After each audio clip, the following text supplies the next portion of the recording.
व्यक्ति पूजा करेगा वो समाज बर्बाद हो जाएगा। बराबरी की बात करिए, मिलजुल के चर्चाएं करिए, मिलजुल के निर्णय लीजिए। 100 लोग बैठेंगे, 100 विचार आएंगे, उसमें से 20 अच्छे विचार होंगे जो समाज का भला करेंगे। और अगर एक आदमी के पीछे आप अंधे होके भागोगे, कल को अगर उसने गलत निर्णय ले लिया तो पूरा समाज अंधकार में जाएगा, जो आपके समाज के साथ अब तक होता रहा है। विचारधाराओं से अपने को मुक्त करिए। इस दुनिया में कोई विचारधारा अंतिम सत्य नहीं है। अगर एक ही विचारधारा अंतिम सत्य होती तो दुनिया में हजारों विचारधाराएं होती ही नहीं। अगर एक धर्म सत्य होता तो दुनिया में तमाम धर्म नहीं होते। अगर एक राजनीतिक पार्टी सही होती तो इस देश के अंदर सैकड़ों पार्टियां नहीं होती। इसलिए विचारधाराओं से मुक्त हो जाइए,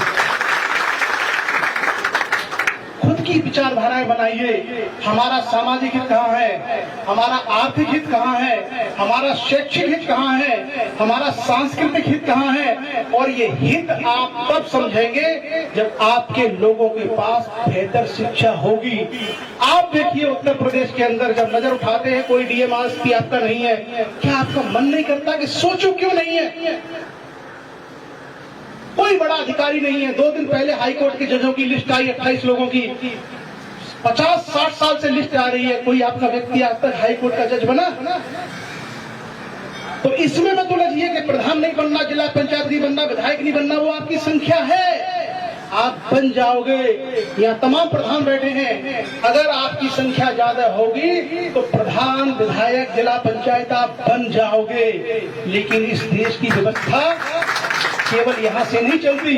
इस देश की व्यवस्था high court, supreme court, IAS, IPS, PCS, जज, वकील, इंजीनियर, इनसे भी चलती है।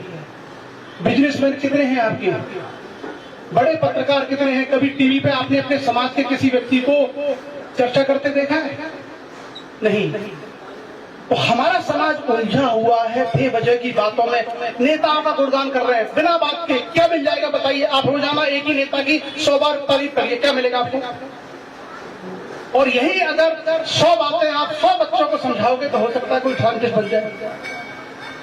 100 किसानों को समझाओगे, हो सकता है कोई उन्नत किसान बन जाए।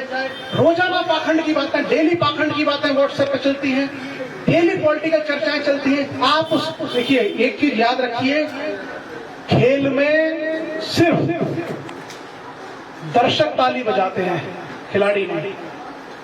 खिलाड़ी खेलते हैं। इस समाज को दर्शक मत बनाइए। हमारी हालत दर्शक की नहीं, मूक दर्शक की होगी, जबकि हम खिलाड़ी होने चाहिए। खिलाड़ियों की चर्चा होती है, दर्शकों की कभी नहीं। आप 1000 दर्शक हो जाओ, 1 लाख हो जाओ, पूरे हरदोई जिले में 2.5 लाख हमारा समाज है, आज दर्शक बना हुआ है। बताइए कौन है खिलाड़ी, कौन है नुमाइंदा? इन सब चीजों को सोचने की आवश्यकता है। और जो मैंने आपसे कहा, विचारधाराओं से मुक्त होकर स्वतंत्र बनिए। जो समाज स्वतंत्र है, जो समाज आजाद है, वो ही राज करते हैं। और जो विचारधाराओं का पिछड़कू होगा वो समाज गुलाम होगा, और गुलाम कभी राज नहीं करते। आज क्योंकि हमारे पास समय कम है, बहुत से कार्यक्रम हैं।